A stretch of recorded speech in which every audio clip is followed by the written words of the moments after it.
this evening to talk about Broadway Avenue, from, if you will, from nominally Shingle Creek Parkway up to nominally 93rd, okay? Just so I believe everybody understands why they're here. Actually, there is another meeting going on, and someone had come in here mistakenly thinking. Which was me. There you are. This was a better one than what you're going to. Yes. She likes this one better. She got a front seat. What we're here this evening is, this is an open house presentation to the public about the Broadway Avenue project, as I mentioned. That's our County Road 103. The goal of this evening's meeting is to discuss the roadway project, so you're aware of that. We have a number of people here that are involved in the roadway project, but we also have some other folks here who are related to the transit project. As you're thinking about the fact that last week there was a public hearing about the transit project, so Joe and Brent are here. So what I'd like to do right now is I'd like to introduce a number of people here so you know who they are and what they're involved in. Again, I'm the county engineer. I'm responsible for roads and bridges. I'm responsible for this project as the overall department director. And the project manager is Jennifer Lowry. Jennifer's been working on this for quite some time. Assisting Jennifer and working with both Jennifer and myself is Chad Ellis as the project engineer. Chad, he's now been baptized, and he's been on the project for quite some time, knows a lot of the nuts and bolts. Eric Drager. Eric is from our land acquisition group. And from Brooklyn Park, Jeff Holstein's here. Jeff is in the back. The transit area is Joe Gladkey. Joe has been working on the Bottineau Boulevard Bottineau project for quite some time. Rusco, his associates in the back. Kayla Romelkamp, Public Affairs, and she helps us out as we organize projects and presentations of this sort. As Bob Maida is here, Councilmember Maida, there he is, right back in the middle back there. And Councilmember John Jordan is here. I saw him here.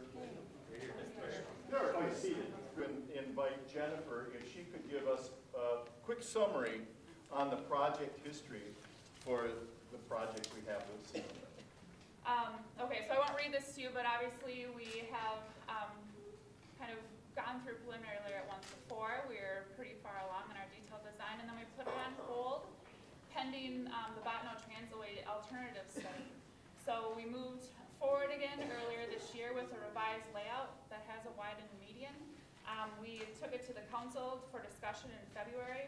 We had public open houses and neighborhood meetings in March, and again took it to the council in April. So the council then continued it for further discussion. There's been also some other projects that are represented on the back table that have had public meetings recently too. The Brooklyn Park Library that's proposed on the northeast quadrant of 85th and 103. And also the Bottineau Transway, their draft EIS was last week. So just kind of to sum up all the meetings that have happened this year so far to get this conversation going. And we'll cover the schedule as we move forward later. The drainage is not all that good either. It does not move water off the surface and along there as well as it could or it should. We also recognize that there continues to be development in portions of Brooklyn Park, and in some of those portions of Brooklyn Park, they do actually have an effect on the traffic volumes along Broadway, both now and into the future. So we've kind of got a roadway surface that's kind of tired. We've got a drainage system that really doesn't work as well as it should or could. We've got ideas that there's going to be continued growth in traffic volumes and traffic movement yielding more congestion. And when you put those together, what you end up with is safety issues for people who live, travel along the roadway corridor itself. I'd like to ask Chad if he could talk about the proposed improvements, please. Sure. Thanks, Jim. So, as Jim touched on, we're looking at upgrading to a 4-lane roadway, especially north of 85th, which is currently a 2-lane roadway. With that, it'll be have curb and gutter, which will be an urban design with a storm sewer system to help with the drainage, to capture the drainage from the trail, the road, into the storm sewer system. So greatly improved drainage along the corridor. Additionally, there's a trail on both sides of the road, multi-use trail, 8 to 10 feet to be used by pedestrians and bicyclists. So that'll go on both the east and west side of West Broadway for the entire length of our project. We do have some traffic lights, traffic signals that are mentioned here.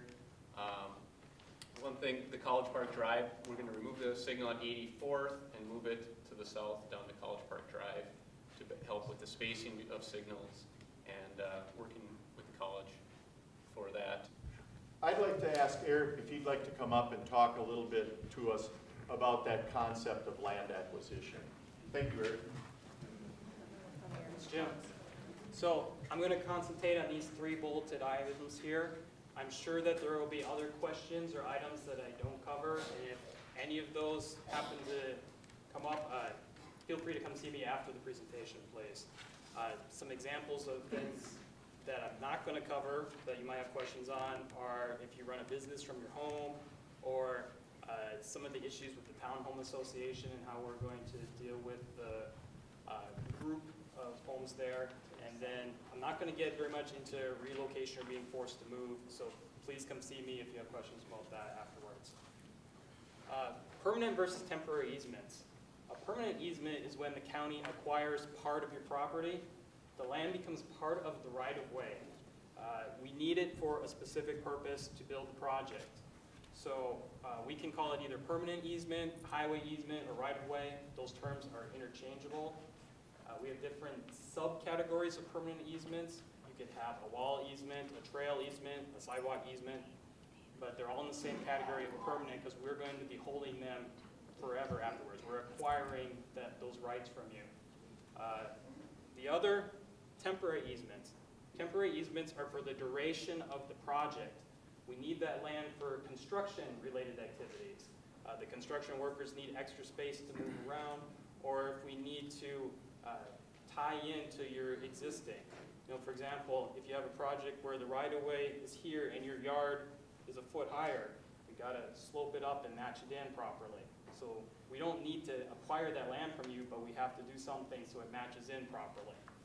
We're tenacious in trying to do the right thing. Your city council has a real and important voice in this.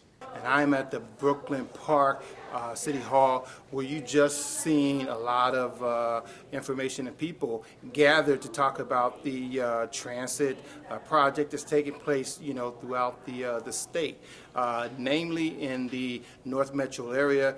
And of course, they're talking about what the effects will be in Brooklyn Park. So you heard from the engineers, you heard from the planners, and you heard from some of the residents here in the community. They're not really happy about this. So what we're going to do is try to get more information to you, the viewing audience, about the transition and what's going to really happen with the project that's going to affect your communities. And we're going to continue to give you the information so that you can become informed about what's going to happen to your property.